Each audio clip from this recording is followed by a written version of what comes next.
भक्ति और वैष्णवता मर्यादा भी सिखाती है। अगर हम अमर्यादित रूप से रहते हैं तो इसका मतलब हमें महासंसारी माना जाता है। कहीं भी बैठ गए, कहीं भी उठ गए, कुछ भी खा लिया, कुछ भी पी लिया, कैसे भी बोल दिया, कुछ भी पहन लिया, कहीं भी टेंटू गुदवा लिए, कैसे भी बाल कर लिए, कुछ भी अपने शरीर के साथ कोई मर्यादा नहीं, ना अपने व्यवहार में, ना अपनी वाणी में, ना अपनी दिनचर्या में, ना अपने उठने बैठने में, ना अपने भोजन पानी में, ना बोलने में, कोई मर्यादा नहीं होती, उसको महासंसारी कहा जाता है। वही तो संसारी है। जो अमर्यादित है वही रावण है, और जो मर्यादा पुरुषोत्तम है वही राम है। जिनके चलने का भी एक ढंग है, बैठने का भी एक स्थिति है, उठने की भी। तानपुरा नहीं है क्या भैया? तानपुरा तो रख लेते, ने कछु तो स्वर दो। तो जहां मर्यादा है वही वैष्णवता है।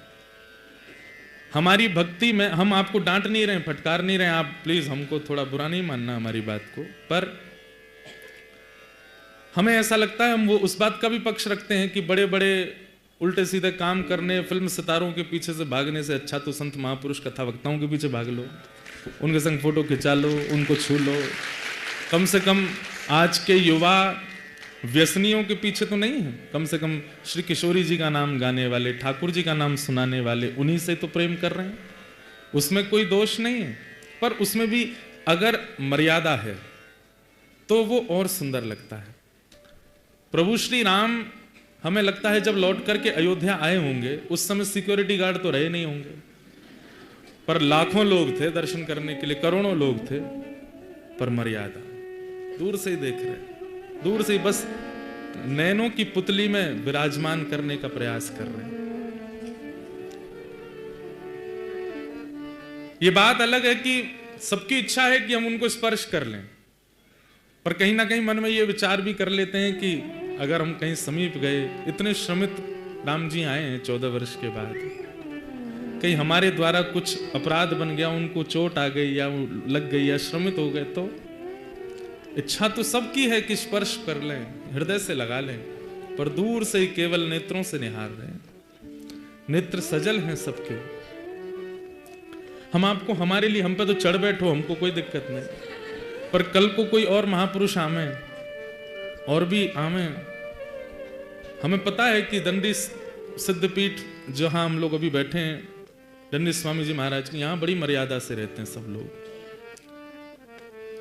यहां पर ही नहीं होता, सब जगह होता है। जहां भी कथा करने जाते हैं वहां एक आध उंगली हमारी कभी फ्रैक्चर होने ही वाली है, ऐसा लगता है, पर हमारे साथ हो जाए कोई दिक्कत नहीं। कल को कोई और आचार्य चरण आए, उनके साथ अगर ऐसा हुआ तो क्या होगा?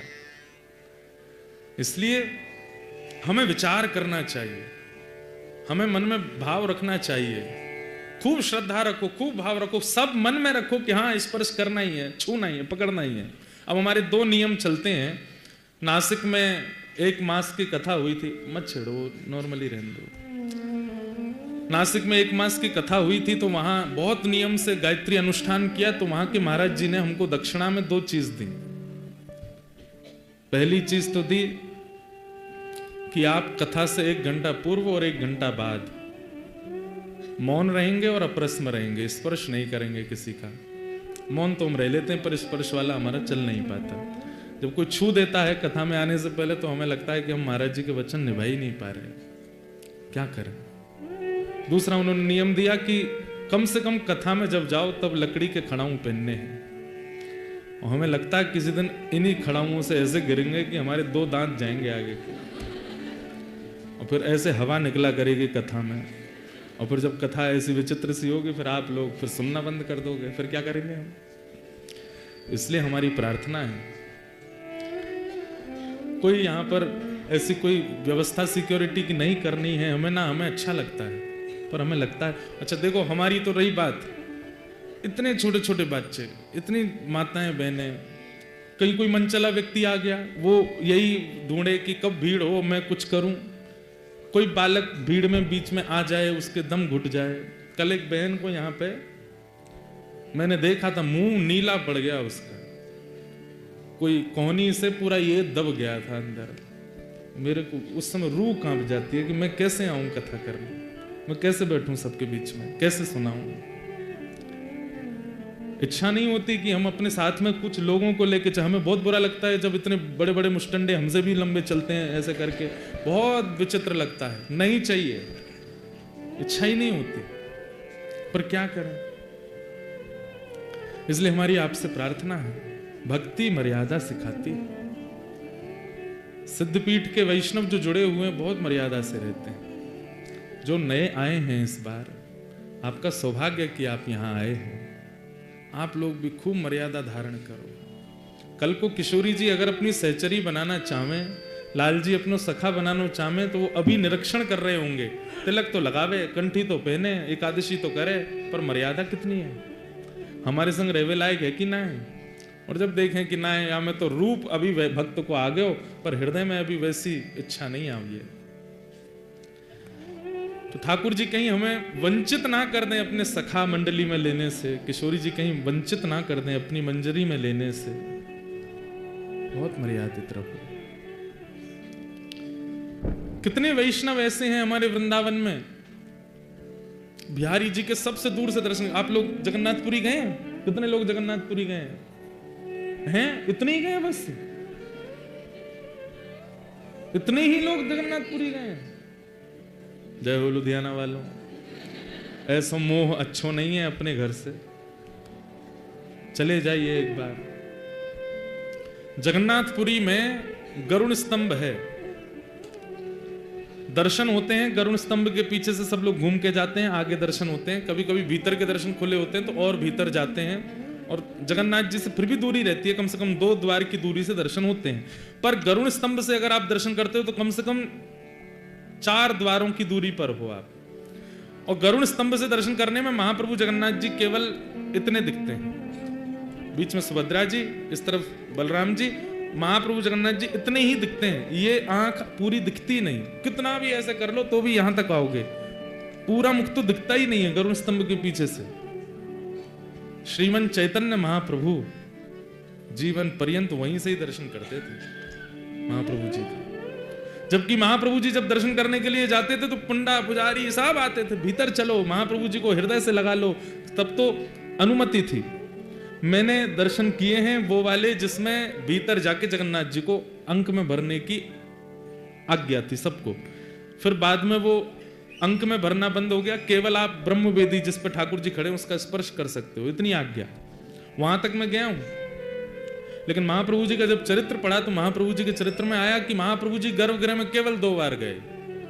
एक बार तो जब पहली बार जगन्नाथपुरी पहुंचे, सीधे दौड़ करके भीतर चले गए, मूर्छित हो गए महाप्रभु जी के आगे।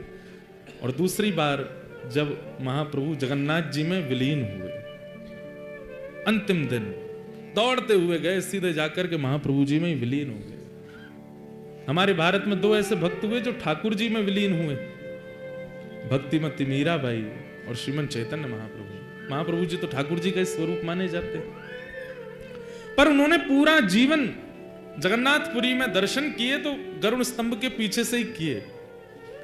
किसी ने महाप्रभु जी से पूछा कि आप इतनी दूर से दर्शन क्यों करते हो, आपके लिए तो सब पलकें बिछाए बैठे रहते हैं कि आप अंदर आओ। तो महाप्रभु जी कहते हैं 2 कारण। पहली कारण क्या, प्रेमी झरोके से देखने में जितना सुंदर लगता है ना, उतना सन्मुख आकर के कई बार हमारे नेत्र दोषी है ना, उतना सुख नहीं दे पाते। इसलिए हमारे राधा वल्लभी परंपरा में तो नियम है, राधा वल्लभ लाल जी को स्पष्ट नेत्रों से मत देखो, तो किसी ओट से देखो।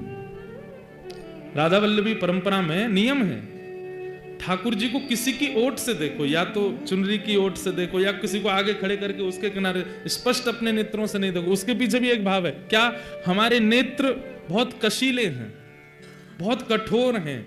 अगर हमने स्पष्ट नेत्र खोल के लाल जी को देखा तो कहीं उनके तन को कष्ट नहीं हो जाए, इसलिए कहीं हल्की सी ओट लेकर के, कोई सहारा लेकर के, या झरोके होते हैं, जंगला होते हैं, वहां से देखो। या कुछ नहीं तो ऐसी झीनी सी चुनरी ले लो, उसमें से देखो, ऐसे देखो। क्यों? स्पष्ट नेत्रों से देखेंगे कि हमारे नेत्र बहुत कठोर हैं, ठाकुर जी कहीं लग नहीं जाए। तो महाप्रभु जी कहते प्रेमी को ओट से देखने में सुख मिलता है। अब हम जिससे अति प्रेम करते हैं वो जंगला के भीतर बैठो है, स्पष्ट उसके सामने नहीं जा सकते, पर जंगले से उसका एक अंगवस्त्र भी दिखता है ना, तो भी सुख मिलता रहता है। वह दिख रहा है, उसका वो पीला वस्त्र दिख रहा है, उसका गुलाबी अंग दिख रहा है, उसके केश दिख रहे हैं, उसके नेत्र दिख रहे हैं, उसी से ही सुख मिलता है। और दूसरा कारण, दूर से दर्शन करने का कितना सिद्धांतिक कारण बताया महाप्रभु जी ने कि ठाकुर श्री जगन्नाथ जी 24 घंटा गरुण जी को ही देखते रहते हैं। अगर कोई गरुण जी से आगे आकर के ठाकुर जी का दर्शन करने का प्रयास करता है तो ठाकुर जी और उचक जाते हैं, क्योंकि गरुण जी का वो जो दर्शन, गरुण जी ठाकुर जी को देख रहे हैं, ठाकुर जी गरुण जी को देख रहे हैं, कहीं उस दर्शन में कोई बाधा नहीं आवे। अब मैं देख रहा हूं महाराज जी को, अब बीच में कोई खड़ा हो जाए, हम क्या करेंगे, भाई ने हटो, और नहीं हटेगा तो फिर मैं ही ऊपर हो जाऊंगा कि महाराज जी मुझे दिखें। तो महाप्रभु जी बोले कि इनके आगे जाने पर महाप्रभु जगन्नाथ जी देखते ही नहीं है, इनकी ओट में खड़े रहते हैं, तो इनको देखते देखते देखते देखते कभी कभी इनके नीचे जो बैठे उन पर दृष्टि पड़ जाती है ठाकुर जी की। बोले गरुण जी को देखते देखते महाप्रभु जगन्नाथ जी की दृष्टि कभी नीचे जाती है तो फिर मैं भी दिख जाता हूँ। वास्तव में मैं देखने कम आता हूँ, मैं दिखाने आता हूँ कि ये मोह देख लें एक बार, क्योंकि इनकी कृपा दृष्टि है गई तो सब मंगल है जाएगा।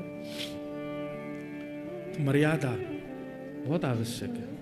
आप सब लोग बिल्कुल कान पकड़ के हम क्षमा मांग रहे हैं, हम आपको कुछ कह रहे हैं ऐसा मत सोचिएगा, पर हम हमेशा के लिए कह रहे हैं, चाहे आप राधा वल्लभी हैं, चाहे आप गौड़िया वैष्णव हैं, चाहे आप रामानुजी हैं, चाहे आप रामानंदी हैं, चाहे आप सिद्धपीठ से जुड़े हैं, कहीं से भी हैं, आपकी मर्यादा आपकी भक्ति का प्रमाण है।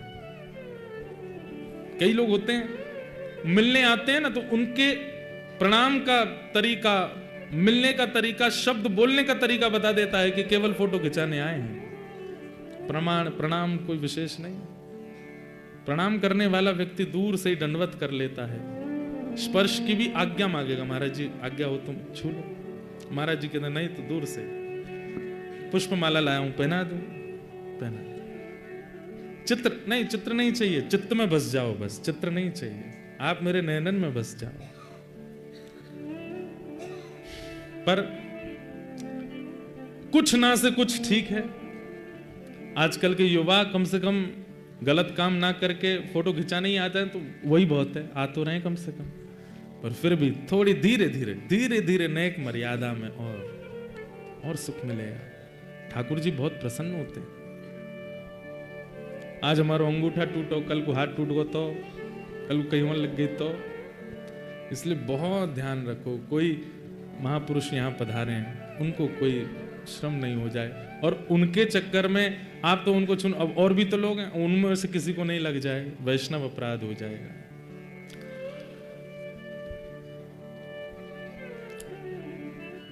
जगन्नाथ चक्कानयन, जगन्नाथ चक्कानयन। अभी इतना सीरियस राग बजा दिया इन्होंने कि यूं ही लग रही थी कि मैं डांट रहा हूं, तो मैंने की जगन्नाथ जी को याद करके बढ़िया प्रेम से करें। ओ जगन्नाथ चक्कानयन, जगन्नाथ चक्कानयन, ओ लीला चलवारे तू न संभाले तो हमें कौन संभाले। ओ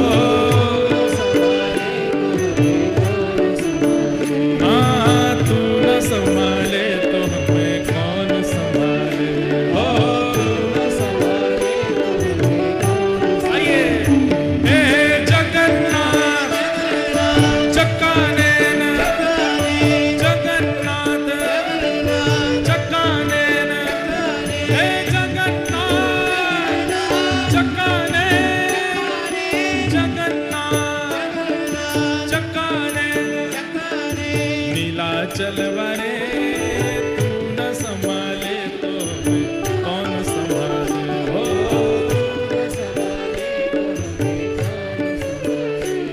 हो मेरी ये नैया है अब तो तेरे हवाले,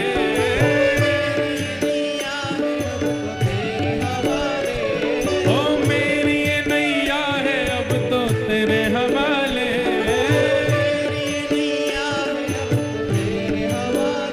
हमें तू न संभाले तो हमें कौन संभाले।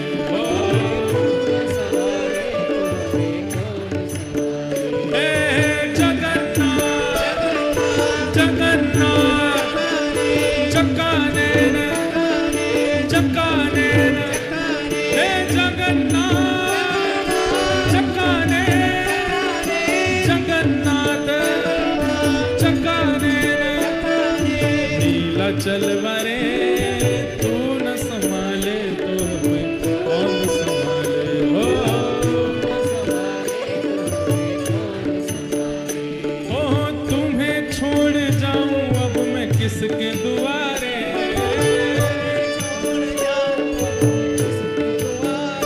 हो तुम्हें छोड़ जाऊं अब मैं किसके दुआरे।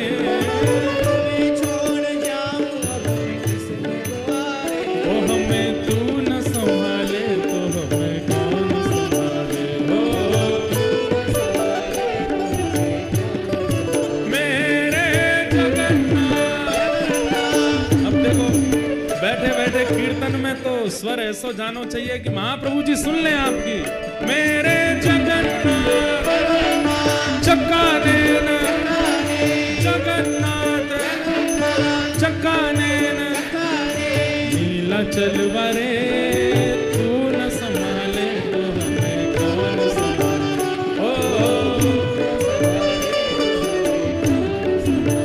हे जगन्नाथ स्वामी मेरे, सुनो तो, हे जगन्नाथ स्वामी मेरे नैनों के तारे।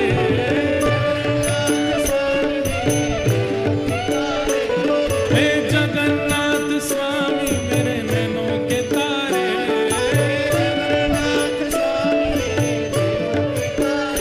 हमें तू न संभाले तो हमें कौन संभाले। गालो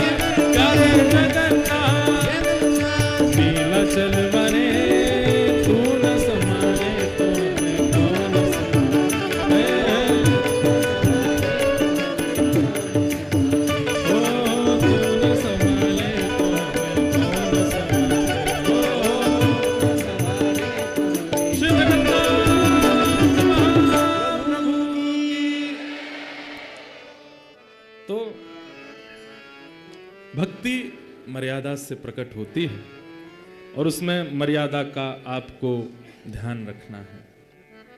कल हम लोग नारद जी के परम शिष्य और भगवान के परम प्रिय और जिनकी चर्चा बहुत कम लोगों ने सुनी है, संभवतः बहुत वर्षों से कोई चर्चा किसी मंच से इन भक्त की हुई ही नहीं है। हम भी अपने जीवन में पहली बार माँ के मुख से बचपन में सुनी थी, पूज्य बक्सर वाले मामा जी सुनाते थे, और वही चर्चा आज पहली बार श्री दंडी स्वामी महाराज जी को सन्मुख बैठा के सुना रहे हैं। श्री चंद्रहास जी, भक्त चंद्रहास का चरित्र बिल्कुल सावधानी से, बिल्कुल मर्यादित होकर के आप सब लोग विराजिए और एक एक शब्द श्रवण कीजिए। ठाकुर जी को जो चुनता, अच्छा एक बात, दो बातें हैं, एक तो होता है ठाकुर जी को आप चुनो और एक होता है ठाकुर जी आपको चुने। अभी यहां बैठे हुए 99% लोग, 1% की हम जिम्मेवारी नहीं लेते, 99%, और उनमें मैं भी हूं, 99 में, एक में नहीं हूं मैं, 99% लोग जो यहां बैठे हैं मेरे सहित, हमने ठाकुर जी को चुना है। हम में से 1% कोई है जिसको ठाकुर जी ने चुना। भक्ति और ये प्रवचन और ये सत्संग और ये सब करने का अभिप्राय केवल एक ही है कि वो हमें चुने। चंद्रहास ऐसे भक्त हैं जिनको ठाकुर जी ने चुना है, पर ठाकुर जी चुन तो किसी को लेते हैं, पर उस भक्त की एक स्थिति को ठाकुर जी परखते रहते हैं कि मैं चाहे जो कर दूं, इसका विश्वास डगमगाता तो नहीं है। भक्ति के 3 स्तंभ हैं, विश्वास, संबंध और समर्पण। अगर इन तीनों में से एक में भी आप कमजोर हो तो ठाकुर जी की भक्ति में आप केवल कर रहे हो, आप चुन रहे हो, वो नहीं चुन रहे आपको। विश्वास, संबंध और समर्पण, 3 भाव। तो कल हम लोगों ने कहां तक प्रसंग सुना था कि गालव ऋषि आए और आकर के दृष्ट बुद्धि की बेटी विषया का उन्होंने जब हाथ देखा तो हाथ देख करके क्या बोले कि परम सुंदर, परम गुणवान एक बालक से इसका ब्याह होगा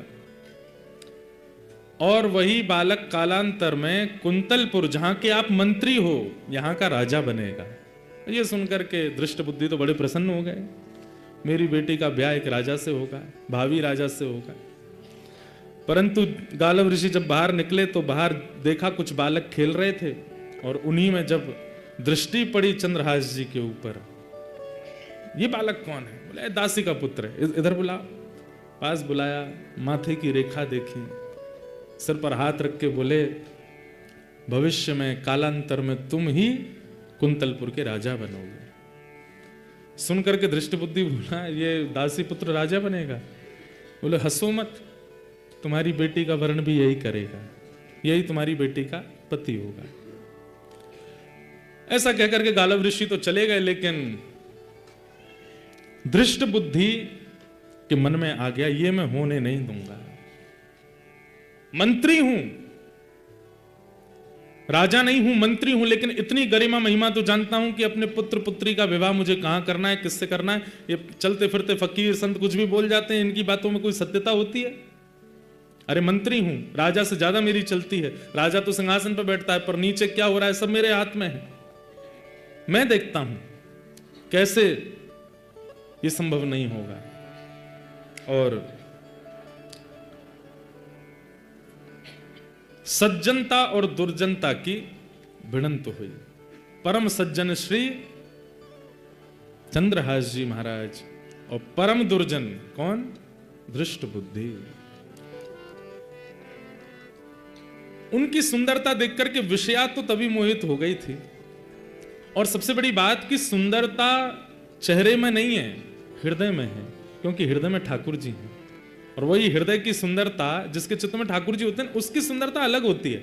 एक बात सुनिएगा, सुंदर व्यक्ति को देख करके चित्त में काम उत्पन्न होता है, सुंदर व्यक्ति को देख करके चित्त में भोग उत्पन्न होता है, विलास उत्पन्न होता है, तो वो व्यक्ति सुंदर है।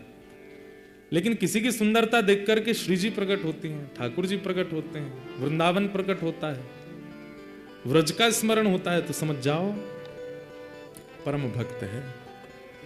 चंद्रहास जी के रूप को देख करके विषया के चित्त में पता नहीं कैसी प्रीति ठाकुर जी के प्रति जागृत होने लगी। और ठाकुर जी के प्रति प्रकट होने वाली उस, जय हो भैया, कौन को फोन बज रहा हो इतनी जोर से, ऐसी प्रसन्नता, अब मन बना लिया कि चाहे जो हो ब्याह तो इसी से करूंगी, बड़ा हो जाए। लेकिन दृष्ट बुद्धि ने मन बना लिया कि इसको नष्ट करना है। सैनिकों को बुलाया, बोले एक काम करना है तुम्हें मेरा। बोले क्या? वृक्षों के नीचे एक बालक घूमता रहता है। बोले हाँ, उसको पकड़ करके ले जाना है और दूर वन में ले जा करके, इतना दूर ले जाना कि खबर भी ना पड़े, दूर वन में ले जाके उसका वध कर दो। और प्रमाण देने के लिए मुझे उसका कोई एक अंग अपने साथ लेकर के आना, जिससे यह प्रमाणित हो जाए कि तुमने उसे मार दिया। सैनिकों ने पूछा महाराज जी उस बालक का अपराध क्या है? बोले अच्छा खबरदार, तुम्हारी हिम्मत क्यों होती है पूछने की? मैं मंत्री हूं, मुझे पता है उसका अपराध क्या है। तुम्हारा यह काम नहीं है कि तुम ये पूछो मुझसे कि उसका अपराध क्या है। उसका जो भी अपराध है मुझे पता है। तुम केवल जितना मैं कहता हूं उतना करो, उस बालक को लेकर के जाओ, कोई देखने ना पाए। बदकों ने कहा महाराज जी हम कहीं गए, हमारे रूप आदि को देख के हमने उसको उठाया, वो चिल्लाया, गांव के लोग आ गए तो बोले रूप बदल के जाओ। बोले क्या रूप बना के जाएं? बोले गले में माला पहन जाओ, धोती पहन जाओ, ऊपर स्वाफा बांध लो, गले में एक झोला टांग लो, संतों का भेष बना लो और सीताराम सीताराम चिल्लाते हुए जाना। सुना है उसको सत्संग कीर्तन बहुत प्रिय है और संतों के पास वो सहज खुद ही चला जाता है। संत बन के जाओगे तो आ जाएगा। सैनिकों ने संतों का रूप धारण कर लिया और संत रूप धारण करके वो सब सैनिक जन गए चंद्रहास जी के पास। चंद्रहास जी बैठ करके भगवत स्मरण कर रहे थे। प्राण श्री कृष्ण, जीवन श्री कृष्ण, मां श्री कृष्ण, पिता श्री कृष्ण, जीवन उद्धारक श्री कृष्ण, सर्वस्व श्री कृष्ण। जैसे ही वे रूप बदल करके चंद्रहास जी के पास पहुंचे,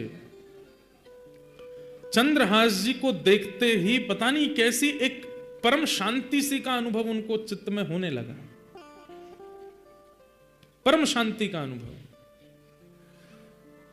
देख करके मानो ऐसा मन होने लगा हम और देख लें, इसके पास बैठ लें, इसके रूप को निहारते रहें, इसकी आंखें, इसके नाक, इसका मुख, इसके कान, पता नहीं परी अच्छी सी शांति सी प्रकट कर रहे हैं। पर सारे सैनिक एक दूसरे के प्रति सोच रहे हैं कि कहीं ऐसा नहीं मुझ में लोभ आ रहा हो, ये सब लोग मेरी स्थिति को देख के कुछ और सोचें। पर वास्तव में सबके चित्त में एक साथ लोभ आ रहा था उसको देखने का। एक सैनिक दूसरे से बोला, सुनो मैं तो इस पर मोहित हो रहा हूं, इसको मारने में मैं तुम्हारा साथ नहीं दूंगा, मैं यहीं रुक जाऊंगा, तुम इसको आगे ले जाना। तो दूसरा बोला, मेरी भी यही हालत हो रही है। तीसरे को बोलते हैं ये ले जाएगा। तीसरे को बोला, बोलो सुनो तुमसे पहले तो मैं ही लट्टू हुआ जा रहा हूं इस पर। कहने का अभिप्राय जिसके चित्त में ठाकुर जी होते हैं ना, उसको देख करके दुर्जन के भी चित्त में कहीं ना कहीं सहज सरलता आती। ये सब प्रमाण है बंधुओं हमारे भजन का। हमारे अंदर अगर भजन है, ठाकुर जी हैं, तो हमारी उपस्थिति अगर 4 लोगों के चित्त को परिवर्तित नहीं कर रही है तो इसका मतलब है कि भजन नहीं है, आडंबर है। एक को भी अगर परिवर्तित करती है, एक के चित्त में भी कुछ परिवर्तन लाती है, आपका रूप, आपका स्वरूप, आपकी बोली, समझो ठाकुर जी स्तब्ध हो गए। अच्छा एक बात और, हमने हमारे नाना जी से एक बात पूछी। मैंने कहा नाना जी एक बात बताओ। हमारे पूज्य नाना जी पंडित श्री कृष्णलाल शास्त्री जी बड़े अच्छे भागवत के विद्वान और ब्रज साहित्य के विद्वान। उनसे हमने एक बार पूछा, मैंने कि नाना जी जैसे प्रहलाद जी की भक्ति देख करके सारे सैनिक भक्ति करने लगे, भजन करने लगे, हिरण्यकश्यप ने देखा उसके अंदर क्यों कुछ नहीं हुआ? सबके चित्त में हो रहा था तो हिरण्यकश्यप में वही प्रश्न यहां भी उठता है। जब सबके चित्त में चंद्रहास जी को देख करके प्रेम, प्रसन्नता, भक्ति उत्पन्न हो रही है तो फिर दृष्ट बुद्धि के चित्त में क्यों नहीं? हमारे नाना जी एक सहज सरल सा उत्तर देते थे, लाला अगर बटन ऑन करोगे तो एक बटन से कई बार वो दीपावली पे लंबी लंबी लाइट्स जलती हैं ना, सारी लाइटें जल जाती हैं, पर वही जलती हैं जिनमें जो फ्यूज नहीं होती, जिनमें करंट पहुंचता है। लेकिन उन्हीं लाइटों में कई बल्ब ऐसे होते हैं वो फ्यूज होते हैं, करंट आने के बाद भी वो नहीं जलते, इसका मतलब वो फ्यूज हैं। कहने का अभिप्राय ऐसे ऐसे रसिक संत, ऐसे ऐसे महापुरुष लुधियाना आते हैं, दंडी स्वामी जी महाराज की सिद्ध पीठ में बैठते हैं, इतने लोग ये सब जल गए, जितने भी लोग यहाँ खड़े हैं सबके अंदर जो है करंट जैसी गया, सब प्रज्वलित हो गए, पर इतने के बाद भी जो प्रज्वलित नहीं हुआ समझो फ्यूज है, भीतर से खराब है, इतने के बाद भी प्रज्वलित नहीं हुआ। तो हमारे नाना जी कहते हिरण्यकश्यप फ्यूज है। तो और वही बात यहां आज याद आई कि यहां पे दृष्ट बुद्धि भी फ्यूज है। अच्छा आदमी फ्यूज कब होता है? आदमी फ्यूज कब होता है? वैष्णव अपराध से। अगर वो किसी वैष्णव के प्रति दूषित बुद्धि रखता है, जैसे कोई रसिक संत हैं, उनके आप प्रणाम करते हो, दर्शन करते हो, उनको वंदन करते हो, उनकी कथा सुनते हो, पर कभी आपके मन में आ गया यार ये उतने ऊंचे हैं नहीं जितना हम सोचते हैं, ये तो ऐसे ही हैं, ये भी हमारी तरह लोभी हैं, ये भी हमारी तरह कामी हैं, ये भी हमारी तरह ही हैं, ये भाव आते ही आपके द्वारा वैष्णव अपराध हुआ, फ्यूज हो जाता है। फिर चाहे कितनों करंट देते रहो प्रज्वलित नहीं होगे। उसी के बाद फिर भक्ति सूक्ष्म होनी प्रारंभ हो जाती है, उसी के बाद भाव खत्म होने शुरू हो जाते हैं, नेत्रों के आंसू सूख जाते हैं, फिर कुछ नहीं होता, फ्यूज हो जाते हैं। तो दृष्ट बुद्धि फ्यूज है। लेकिन ये सारे जो सैनिक हैं देख करके चंद्रहास जी को देखते रह गए। लेकिन थोड़ी देर बाद इन सैनिकों ने बात की, बोले कि अगर हमने इसको मारने का मन नहीं हो रहा, इसका कोई अपराध नहीं है, पर अगर हमने इसको नहीं मारा तो हम मारे जाएंगे।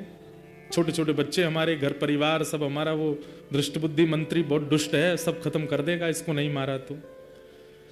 और ऐसा भी नहीं कि हम जाके कह देंगे मार दिया, वो तो प्रमाण मांगेगा, प्रमाण दिखाओ, उसका कोई अंग दिखाओ, क्या काट के लाए हो। सावधानी से सुनना।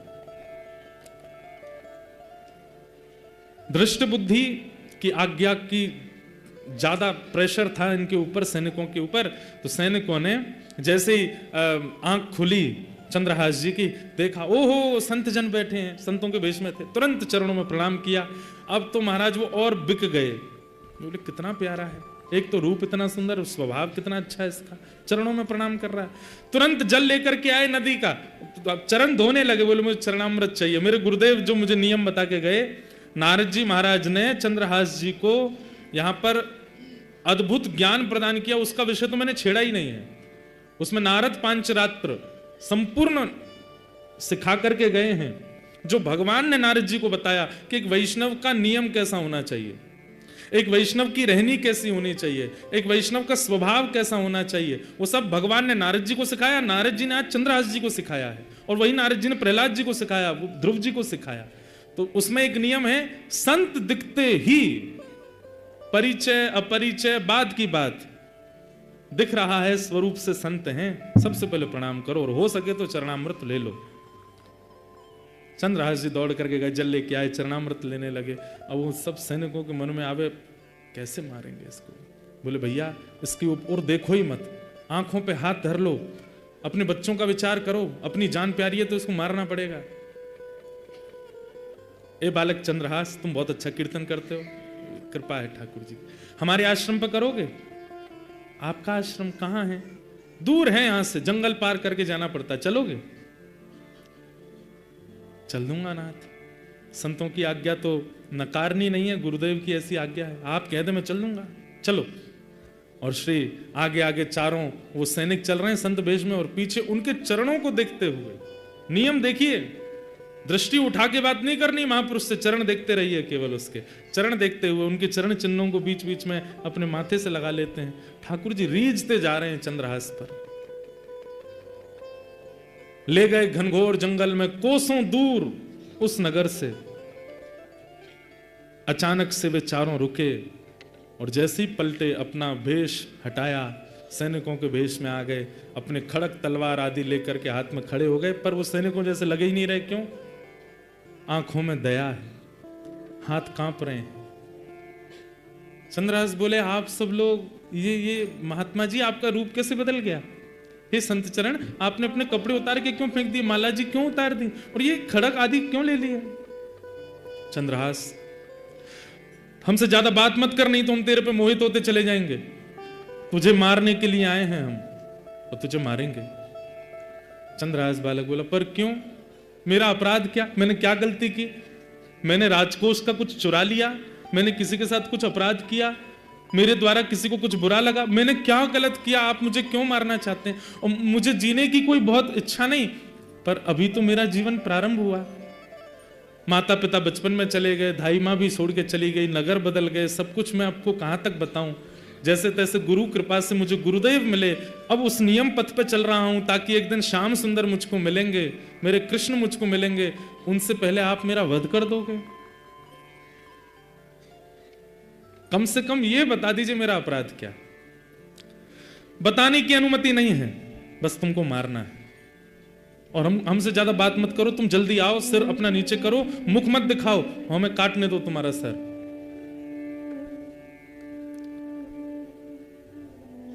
चंद्रहास बालक थोड़े घबरा गए, हाथ जोड़ करके बोले एक आज्ञा चाहिए। बोले क्या? अंतिम इच्छा मैं अपनी पूरी कर सकता हूं। बोले क्या अंतिम इच्छा है? बोले आज सुबह से ठाकुर जी की सेवा नहीं करी, अपने ठाकुर सेवा कर लूं, ठाकुर जी का भोग लगा दूं, चरणामृत पी लूं, उसके बाद ले चलना, मार देना। मैं कहां गली चौबारों में रहने वाला, मैं किससे जाके कहूं कि मुझे बचाओ? कोई है भी तो नहीं मेरा। अब मेरे पास कोई रास्ता नहीं, मरना तो मुझे है ही है, पर मैं अपना नियम तो कर लूं। ठाकुर सेवा, अब तू वापस जाएगा ठाकुर जी लेने? नहीं, ठाकुर जी मेरे कोई सिंहासन मंदिर में थोड़ी हैं। तो कहाँ है ठाकुर जी? तुरंत मुंह से ठाकुर जी निकाले, गाल में रखते थे चंद्रहास। देख करके सैनिकों के नेत्र सजल हो गए, हम कैसे मारे इसको, कितना भावुक है, कितना भक्त। मुख में ठाकुर जी लेके घूमता है। मेरे पास कुर्ता भी नहीं है, मेरे पास जेब भी नहीं है, मेरे पास सिंहासन नहीं, इसलिए मुंह में रख के घूमता हूं। गुरुदेव ने आज्ञा दे दी, इसलिए, अपने मन से नहीं। तुरंत गए पास के जल में जाकर के शालिग्राम भगवान को स्नान कराया, एक पत्र का आसन बना के उस पर बिठा दिया, पुष्प तोड़ के लाए, उनका वंदन करने लगे। एक मट्टी में ही थोड़ा जल मिला के चंदन रज जैसा बना करके ठाकुर जी का तिलक स्वरूप लगाया, ठाकुर जी की प्रसादी तिलक स्वरूप अपने लगाई, फल तोड़ करके लाए, ठाकुर जी को अमनिया करके पवा दिया। सैनिक जन देख रहे हैं और बस एक दूसरे का हाथ पकड़ के कह रहे हैं, भैया मुझसे ये अपराध नहीं होगा, मैं अपने घर वालों के लिए मरने को तैयार हूं, इसको नहीं मारूंगा। अरे थोड़ा धैर्य रख, मारना है, थोड़ा थोड़ा और साहस कर, मारेंगे हम इसको। अंत में ठाकुर जी के चरणों में प्रणाम करते हुए गाने लगे और गाते गाते ठाकुर जी से बोले, हे नाथ, मैं अपने प्राण त्याग रहा हूं आज आपके चरणों में, बस अपनी एक अंतिम प्रार्थना आपसे करना चाहता हूं। एहो विधि नाथों पे अचरा पसार मांगू, जन्म जन्म दीजो याहि ब्रज बसे, अहीर की जात समीप नंद घर, एहो विधि नाथों पे अचरा पसार मांगू, जन्म जन्म दीजो याहि ब्रज बसे। चंद्रहास जी अपनी झोली फैला करके ठाकुर जी से बोले, हे नाथ, पता नहीं इस जन्म पे तो मेरे से क्या ही अपराध हुआ कि बचपन से सब ऐसा हुआ कि मुझे समझ नहीं आता कि मैंने क्या अपराध किया। सब बिगड़ता गया, लेकिन मुझे वो बिगड़ा हुआ नहीं लगा। अच्छा, मुझे गुरुदेव नारद मिले, मुझे आप मिले, आपकी सेवा मिली, बस नाथ एक ही प्रार्थना, अगले जन्म में भी आप मिल जाना, उसके अगले जन्म में भी मिल जाना, उसके अगले जन्म में, और जब जब मैं जन्म लूं आप मुझे मिलते रहना, बस मेरी यही अंतिम प्रार्थना है नाथ। और ये प्रार्थना करके ठाकुर जी के आगे सर झुकाते हुए चंद्रहास बोले, सैनिकों, हे वधिकों, अब आप मेरा सर काट सकते हैं, तुरंत काट दीजिए, मैं देखूंगा नहीं, मैं ठाकुर जी के चरणों में सर झुका के बैठा हूं, आप मेरा सर काट दीजिए। सैनिकों ने तुरंत अपने खड़ग उठाए, हाथ पांव ऐसे कांप रहे हैं उनके। आज वही खड़ग जिससे अनेकों के सर धड़ से अलग किए, आज वो इतना भारी लग रहा है कि उसको चार मिलकर के नहीं उठा पा रहे। हाथ से खड़ग छूट गया, चरणों में गिर गए, बोले कि चंद्रहास, हम नहीं कर पाएंगे, पर तुम बताओ, तुम तो एक भक्त हो, हम मंत्री से कैसे बचे? वो हमें मार देगा अगर हम कोई प्रमाण लेकर के नहीं गए तो। नहीं महाराज, आप मारिए मुझे, आप अपना कार्य कीजिए, आपकी क्या गलती, आप तो मंत्री की आज्ञा मान रहे हैं। तभी एक, अब देखो ये भी ठाकुर जी की कृपा है, ठाकुर जी जो करते हैं सोच समझ के करते हैं। तभी एक सैनिक की दृष्टि पड़ी कि चंद्रहास जी के पैर में 5 नहीं 6 उंगली है। कई लोगों के एक एक्स्ट्रा अंगूठा होता है, कई लोगों के पैर में एक एक्स्ट्रा उंगली होती है, कई लोगों को, उनको कहते तो ऐसा ही है कि वो शुभ होते हैं, जिनके 6 उंगली हैं। दृष्टि पड़ी तुरंत, अरे रुको रुको रुको रुको, चंद्रहास अपने पैर दिखाओ। पैर दिखाया तो 5, एक अंगूठा, 4 उंगली और कन्नी उंगली में 1 उंगली और थी। मिल गया, बस थोड़ा कष्ट होगा तुमको, बिल्कुल चुपचाप आंख बंद कर लो अपनी। चंद्रहास जी ने आंख बंद की, करोगे क्या? बोले करो आंख बंद। आंख बंद की, वो उंगली पकड़ के उसको काट दिया और काट करके बोले, बस अब तुम भाग जाओ यहां से, दिखना नहीं, हमें प्रमाण मिल गया, हम इसको जाके दिखा देंगे कि मार दिया, उंगली लेकर के आए, छोटा बालक था, मुख लाना हमने उचित नहीं समझा, उंगली नहीं आए हैं, मर गया चंद्रहास।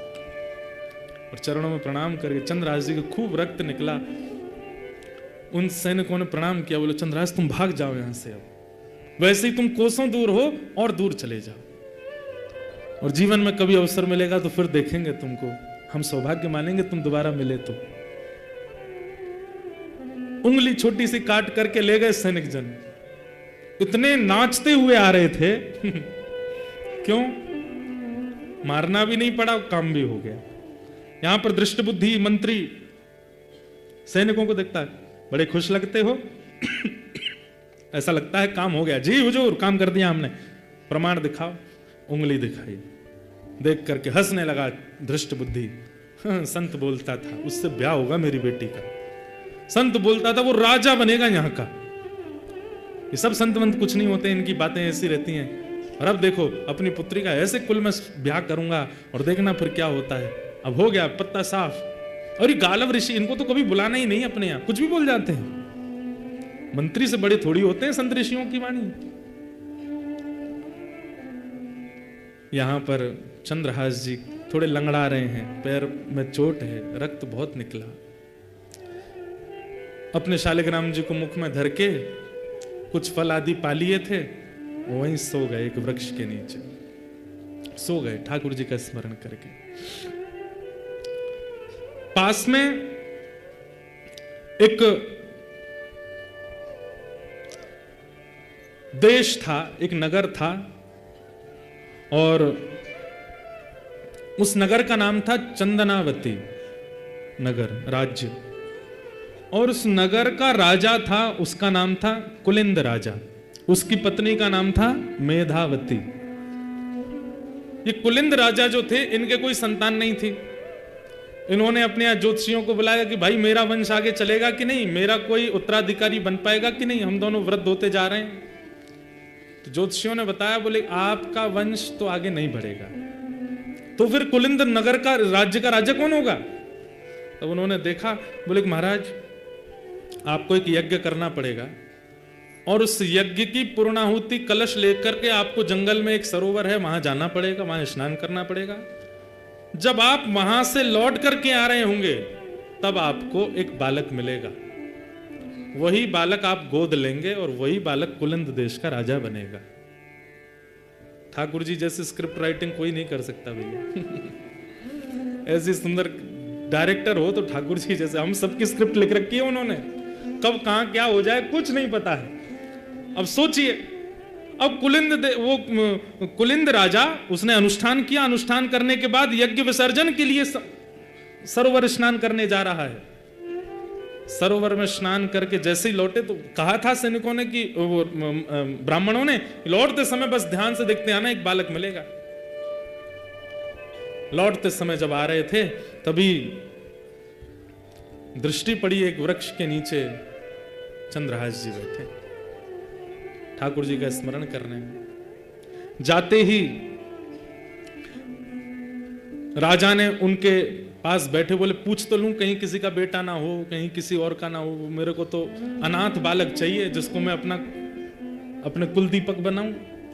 ये कौन है, इसकी जानकारी तो ले लूं। पूछा कि तुम कौन हो, तुम्हारा नाम क्या है? तो कितना सुंदर शब्द है। चंद्रहास जी कहते हैं, मात पिता सब कृष्ण है, मात पिता सब कृष्ण है घर यह आकाश। मेरे माता पिता कृष्ण हैं और ये आकाश ही मेरा घर है। नाम हमारो सब कहें बालक चंद्रहास। माता पिता सब कृष्ण है, घर है यह आकाश, और सब चलते फिरते बोलते थे, इसलिए अपना नाम पता चला, मेरा नाम है चंद्रहास। सुन करके राजा चकित हो गए, अपनी रानी को देखने लगे। तुम्हारी माँ कौन है? बोले कृष्ण। पिता? वो भी कृष्ण। ताऊ चाचा सब कृष्ण। आकाश ही मेरा घर है, मेरा नाम चंद्रहास। मतलब अनाथ नहीं, नाथ तू अनाथ को। भगवान का नाम नाथ है, द्वारिका नाथ, जगन्नाथ, श्रीनाथ, सब जगह नाथ हैं। और नाथ का मतलब क्या होता है? रक्षक, स्वामी। अगर आप नाथ हैं, नाथ, तो मुझसे बड़ा अनाथ कोई नहीं है। हम सबको कहना चाहिए, नाथ तू अनाथ को तो अनाथ कौन मोह। आप सब अनाथ नहीं है? सबको लगता है कि ये उमेरो ये उमेरो। अच्छा, कल रिजाइन दे दीजिए अपने काम से, कमाई छोड़ करके घर पे बैठो, पत्नी से कहो चलो आलू पराठा बनाओ। आज काम पे नहीं जाना, नहीं जा रहे, छोड़ दिया। पत्नी एक बार अच्छा मेरे पास रहना घर पे, बड़े वाले गिलास में लस्सी लेके आओ, इतना बड़ा पंजाबी गिलास, पियो। शाम को बोलो आज कुछ और बनाओ, पिज्जा बनाओ, रात्रि में ये वाला पराठा बनाओ, सुबह ये बनाओ। 1 दिन 2 दिन 3, हर दिन डिमांड करो। 7 दिन बाद रसोई पे खड़ी खड़ी बोलेगी खाना ही है कि कमाना भी है। देवी अब कमाई वमाई कुछ नहीं, अब तो तान दुपट्टा से, तो कल परसों की व्यवस्था कैसे होगी भगवान देखेंगे। पत्नी हो, बच्चे हो, माँ हो, पिता हो, सगे हो, संबंधी हो, 7 दिन में खलने लगोगे उनको। 7 दिन बाद प्रिय नहीं लगोगे। इच्छा होने लगेगी कि बस ये पड़ा ही रहेगा क्या, कुछ करना नहीं है इसको। हम किसी के प्रिय इसलिए हैं क्योंकि हमसे उसका कोई स्वार्थ है। मानते तो हमारा भी परिवार है, हमारा भी सब कुछ है, हम बोल रहे हैं यहां बैठ करके, पर मुझे भी पता है, आपको भी पता है, स्वार्थ लाग करहि सब प्रीति। अपना कौन है? तो ब्रह्म अनाथ नहीं हुए। एकमात्र ठाकुर जी ऐसे जिनका हमसे कोई काम नहीं बनने वाला, फिर भी हमारे लिए बैठे। वास्तविक नाथ तो वही है। भोग मत लगाओ ठाकुर जी का, फिर भी बैठे रहेंगे आपके घर पे। वस्त्र मत बदलो ठाकुर जी के, फिर भी बैठे रहेंगे। इत्र मत लगाओ, फिर भी बैठे रहेंगे। आरती मत करो, फिर भी बैठे रहेंगे। करोड़पति हो जाओ, फिर भी बैठे रहेंगे। खाकपति हो जाओ तो भी कह देंगे कोई बात ना, मुंह तो कोने में धर के लई चल संग में। कोई तेरा साथ छोड़ दे, मैं ना छोड़ूंगा, मैं तेरे संग ही रहूंगा। तो रोड पे रहे, कुटिया में रहे, कोई यहाँ किराए पे रहे या महल में रहे, एक बार ठाकुर जी आ गए, अंतिम श्वास तक नहीं छोड़ेंगे। सबसे बढ़िया संबंधी ठाकुर जी हैं, अंतिम दिन तक साथ रहते हैं। तो हम वास्तव में नाथ कौन है? वही नाथ है। नाथ तो अनाथ को अनाथ कौन मोसो, जो त्यों तुलसी कृपाल चरण शरण चेरो। मुंह समान आरत नहीं, आरत हर तो सो। तू दयालु दीन हो, तू दानी हो भिकारी हो, प्रसिद्ध पात की तू पाप पुंजहारी। ठाकुर जी कितना कहां क्या किसका सोच के बैठे हैं, कुछ नहीं पता है। चंद्रहास जी महाराज को पिताजी मिल गए, माताजी मिल गए, लेकिन देखिए कितनी अद्भुतता। मैं तो चरित्र सुन के इतना आनंदित हुआ हूं, पढ़ करके इतना सुख मिला कि आपको सुनाने में मुझे बहुत प्रसन्नता हो रही है। चंद्रहास जी से आज्ञा ले रहे हैं राजा रानी, देखो हमारे कोई संतान नहीं है, हम पास के चंदनावती देश के राजा हैं, और हमको एक ब्राह्मणों ने कहा था कि हमको एक बालक मिलेगा मार्ग में, अनाथ बालक, उसको हम अपना बालक बना, उसी को हम अपनी राज्य का राजा बनाएंगे, उसी को अपना उत्तराधिकारी बनाएंगे। तुम हमारे पुत्र बन सकते हो, हम दोनों को अपने माता पिता रूप में स्वीकार करोगे? तुम जो कहोगे वो हम करेंगे। मतलब जैसे कोई लड़का लड़की का ब्याह होता है, ऐसे संबंध हो रहा है। ये सुनकर के चंद्रहास जी महाराज बोले, देखिए माता पिता तो मेरे कृष्ण हैं, उनके अलावा मैं किसी को मानता नहीं, पर आपको पुत्र की आवश्यकता है, इसलिए मैं आपकी भरपाई तो कर दूंगा, लेकिन मेरी एक शर्त है। क्या? मेरे भजन में, मेरे साधन में, मेरी सेवा में आप विक्षेप तो नहीं करेंगे? मुझे ठाकुर जी के भजन में दिक्कत तो नहीं देंगे? अरे क्यों देंगे हम दिक्कत? तुम्हारे लिए एक छोटा महल बनवा देंगे, तुम राजकुमार होगे उस देश के, प्रेम से रहना, अनेक सेवक हूं। नहीं, मुझे कोई सेवक नहीं चाहिए, मैं अकेला अपने ठाकुर जी की सेवा अपने हाथ से करूंगा। बस मुझे इतना वचन दे दीजिए, मेरी सेवा में आप विक्षेप नहीं डालेंगे तो मैं चलूं। हमें मंजूर है बालक, हम कोई तुम्हारी विक्षेप नहीं, तुम खूब प्रेम से सेवा करना, 24 घंटा लगे रहना सेवा में, बस तुम हमें स्वीकार करना। ठीक है, अगर आप मेरी भक्ति में बाधक नहीं बनेंगे तो मैं पुनः कह दूं, माता पिता तो मेरे कृष्ण हैं, पर आपका पुत्र मैं बन जाता हूं। और श्री चंद्रहास जी ने उस राजा, कुलिंद राजा को अपने आप को पुत्र रूप में प्रदान कर दिया कि आप मुझे ले चलो। सिंहासन पर बैठे महाराज, पुष्प वर्षा हो रही है, लाखों की तादाद में पूरा चंदनावती नगर देख रहा है, हमारा राजकुमार आ रहा है बैठ करके। और रथ में बैठ करके श्री चंद्रहास जी पधारे। ये ठाकुर जी की लीला है भैया, कहां क्या करें, बस उन पर भरोसा रखो। हम लोग कैसे हैं पता है, बीमार हो गए 7 दिन दवाई से ठीक नहीं हो रहे, अब क्या करें, ऊपर का कोई चक्कर है हमारे ऊपर, यहाँ पर ये कर आओ, वहां पर वो कर आओ, उधर से वो कर आओ, उधर से वो कर आओ, यहां से ऐसे। ठाकुर जी पे भरोसा क्यों नहीं रखते हैं? ठाकुर जी का चक्कर क्यों नहीं है आपके ऊपर, ये दूसरों का ही चक्कर क्यों है हमारे ऊपर? प्रहलाद जी महाराज कहते हैं, कृष्ण ग्रह ग्रहितात्मा नवेद जगदीश्वर। जब अनेक प्रयासों से नहीं मर रहे थे प्रहलाद जी, तब हिरण्यकश्यप ने पूछा, तूने कोई टोना किया है क्या, कोई टोटका है क्या, ये कोई प्रेत तेरी रक्षा कर रहा है क्या? बोले पिताजी ऐसा मत कहो, कोई प्रेत नहीं है, कोई टोना टोटका नहीं है, ना तो मेरा राहु बलवान, ना मेरा केतु बलवान, ना मेरा गुरु बलवान, ना मेरा सूर्य बलवान, ये सारे ग्रह नक्षत्र सब है ही नहीं, एक ग्रह है मेरे जीवन में, क्या? कृष्ण ग्रह। मीराबाई कहते हैं, बड़ी देर में ताली बजी भैया, मैं तो गोविंद रा गुण गासू, राणा जी रूठे तो मने काय करसी, मैं तो गोविंद रा गुण गासू, राणा जी रूठे। मीराबाई को सब बोलते हैं तू भजन छोड़ दे, तेरे कुल परिवार के सब लोग तुझे इतना टोकते हैं, रोकते हैं, मारते हैं, क्या क्या करते हैं, विष पिलाते हैं, फिर भी तू हरि गोविंद का गुण गाती है। अरे वो राजा रूठ जाएगा तेरे से, राणा रूठ जाएगा, किसी दिन रात्रि में कुछ कर देगा, तेरा गला सर से धड़ से अलग हो जाएगा। मीराबाई कहती हैं, एक राजा रूठे उसके लिए मैं अपना हरि नाम छोड़ दूं, और कहीं वो विश्व जगत का राजा रूठ गया तो, कहीं वो त्रिलोकीनाथ रूठ गया तो मैं क्या करूंगी? एक राजा के रूठने की मुझे चिंता नहीं, बस वो नहीं रूठना चाहिए। रूठे चाहे राजा वासे कछु ना काजा, एक तू ही महाराजा और कौन पास जाएंगे। रूठे चाहे भाई वासे कछु ना भलाई, एक तू ही है सहाई और कौन को सराएंगे। रूठे चाहे शत्रु और मित्र आठों याम, एक तेरे चरणन के नेह को निभाएंगे।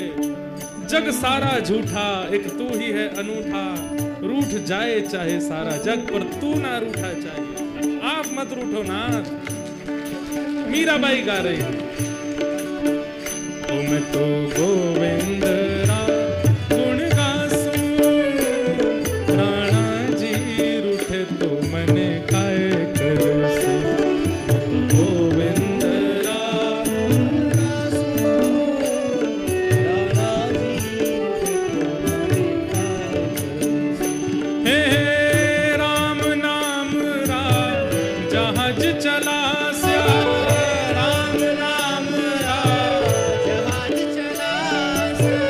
राम नाम रा जहाज चला स्या, राम नाम रा जहाज चला, मैं तो भव सागर तर जासूं, मैं तो भव सागर तर जासूं, ओ मैं तो भव सागर तर जासूं, मैं तो भव सागर तर जासूं। ओ मैं तो गोविंद रा गुण गासूं, राणा जी रूठे तो मने काय करसूं। मैं तो गोविंद रा गुण गासूं, राणा जी रूठे तो मने। श्री राधा रमण लाल की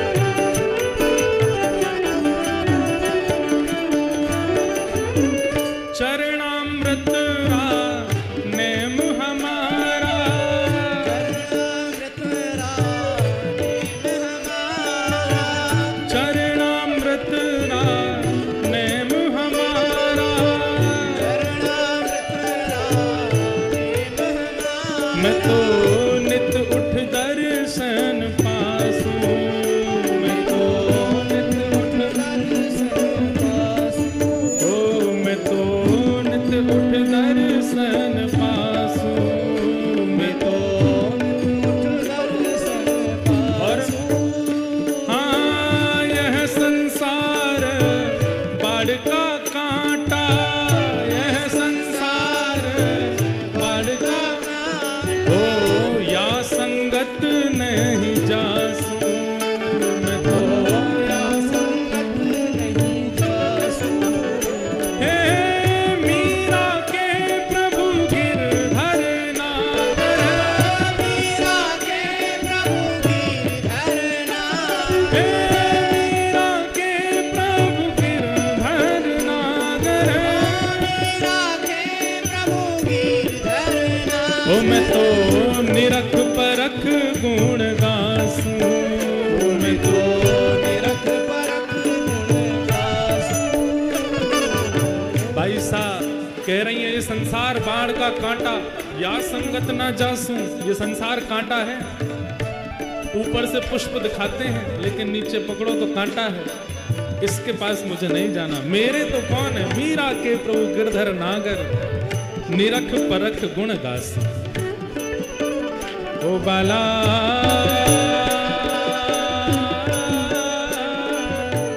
मैं बैरागन हूँगी, हूँगी मैं बैरागन हूँगी, मैं बैरागन हूँगी, मैं बैरागन हूँगी, मैं बैरागन।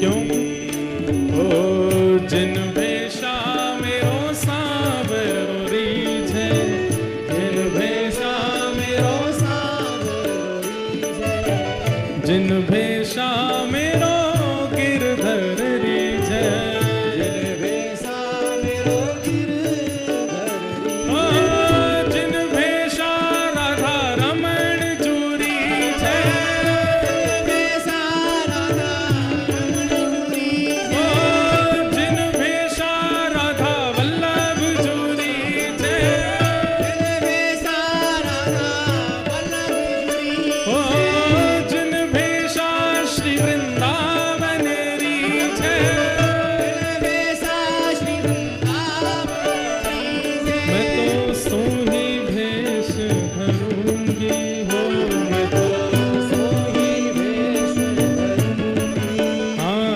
मैं तो सोही भेष धरूंगी हो, मैं तो सोही भेष धरूंगी। अरे हाँ मैं बैरागन हूँगी,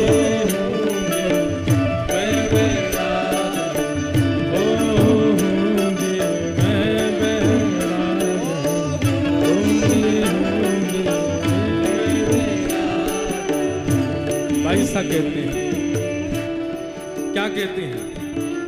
कहो तो कुसुमल साड़ी रंगावा, कहो तो कुसुमल साड़ी रंगावा, कहो तो कुसुमल साड़ी रंगावा, कहो तो कुसुमल साड़ी रंगावा, कहो तो भगवा भेष, कहो तो भगवा ओ कहो तो मोतियन मांग भरावा, कहो तो मोतियन मांग भरावा, ओ कहो छिटकावा के धागा, कहो छिटकावा। अरे हाँ मैं बैरागन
यहाँ तो खाली हो,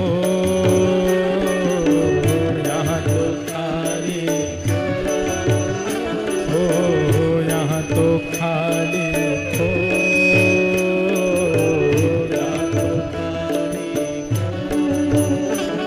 ओ मात पिता परिवार सोई है, मात पिता परिवार, मात पिता परिवार सोई है, मात पिता ओ कहिए तिनका तो भला, कहिए तिनका, हाँ भला कहिए तिनका तो भला कहिए तिनका, अरे हाँ मैं बैराग होंगे, मैं बैराग होंगे, मैं बैराग होंगे, मैं बैराग ओ बाला,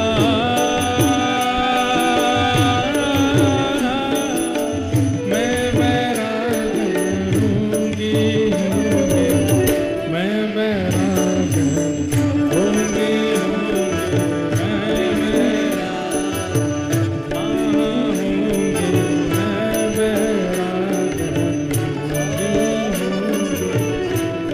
बैराग होंगी, मैं बैराग होंगी, मैं बैराग। बोलो भक्त वत्सल भगवान की जय। भरोसा रखो भैया ठाकुर जी पे, ठाकुर जी ने कछु अच्छो ही विचार करके रखो है सबके जीवन के लिए। चंद्रहास जी महाराज अगर दुखी हो गए होते, ठाकुर जी ने तो बचपन से ही कष्ट दिए हैं, बचपन से ही पीड़ा दी है, तो आज एक नगर के राजकुमार भी तो बन गए। बस धैर्य रखा, ठाकुर जी की हर गतिविधि पर विश्वास है कि नहीं बढ़िया ही होगा, प्रतीक्षा करो, थोड़ा धैर्य रखो, थोड़ी प्रतीक्षा करो, कुछ अच्छा होगा। रक्त तक निकल सकता, उंगली तक कट जाएगी, प्राण तक निकलने की स्थिति आ जाएगी, पर धैर्य रखो। ठाकुर जी धैर्य परखते हैं।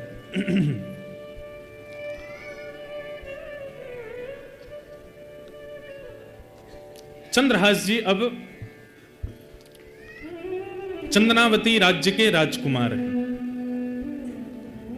राज्य में आते ही पिता ने आज्ञा दी, बेटा चंद्रहास अब तुम देखो ये मर्यादा है कुल की, तुम्हें विद्यालय पढ़ने जाना होगा।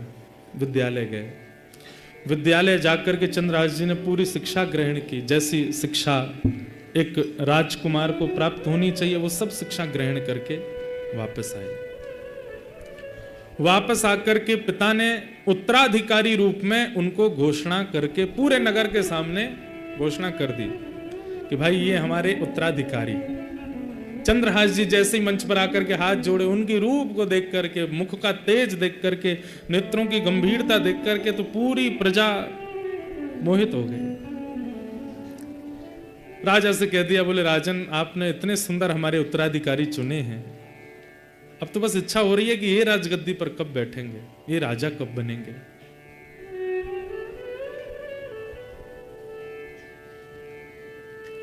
अब यहां एक ठाकुर जी बहुत दिन तक सब कुछ बहुत स्मूथ नहीं चलने देते, कुछ ना कुछ तो फिर आता ही है। और अब क्या हुआ,